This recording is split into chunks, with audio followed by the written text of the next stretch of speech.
Good morning, Xoli. Well, we've got lots going on at the start of this week. In fact, it already started yesterday with lots of thunderstorm activity, especially into the northern and eastern Cape, as well as the Free State, the western parts of northwest, as well as southern Gauteng. And then after a very hot day in KwaZulu-Natal, we also saw quite a bit of thunderstorm activity.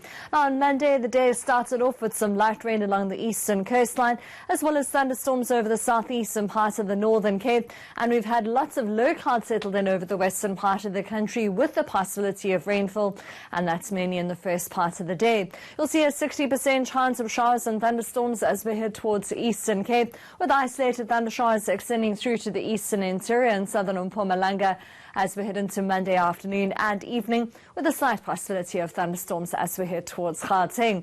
So lots happening on our cloud and rain forecast on Monday. You'll see that rainfall over the western parts with cloud and cooler weather are expected, and then that thunderstorm activity picks up into the eastern Cape with a cloudy and stormy day expected. Very windy over the eastern Cape interior, with the possibility of thundershowers into KwaZulu-Natal on Monday evening, and then hot weather persists over the northeastern part of South Africa. They say Weather Service have issued a few severe weather alerts for Monday. The first one is a high fire danger warning with runaway fires possible. The second is for gale force winds over the eastern Cape interior, as well as towards the coastline, with average wind speeds of 65 kilometers per hour. And there's a watch of the possibility of severe thunderstorms over the northeastern part of the eastern Cape. Here's a look at your weather forecast in detail across the country at the start of the work week, with those sizzling hot temperatures over the northeastern parts, most highs well into the 30s. Ermelo with a chance of thunderstorms at 30 degrees.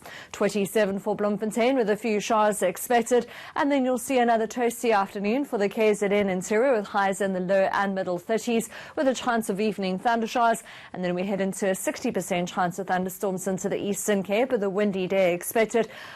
Quite unpleasant over this part of the country, with temperatures mainly in the low and middle 20s. Northeasterly winds are forecast for Durban and Richards Bay, with a southwesterly wind for Port Elizabeth and East London at around 20 degrees. And along the east coast, we're expecting a 2.5 metre east-northeasterly swell at 8 seconds.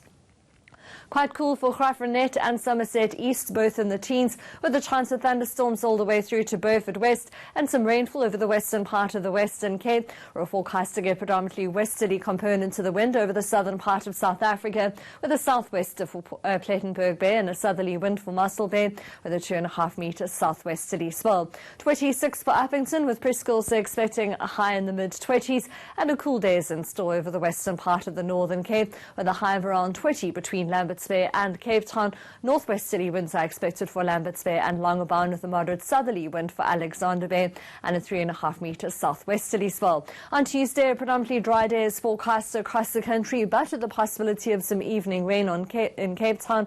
Sizzling hot weather continues over the northeastern part right the way through to Wednesday, and in contrast, we're expecting a very chilly day over the southern part with the possibility of rainfall, and that rain also extends all the way through to KZN.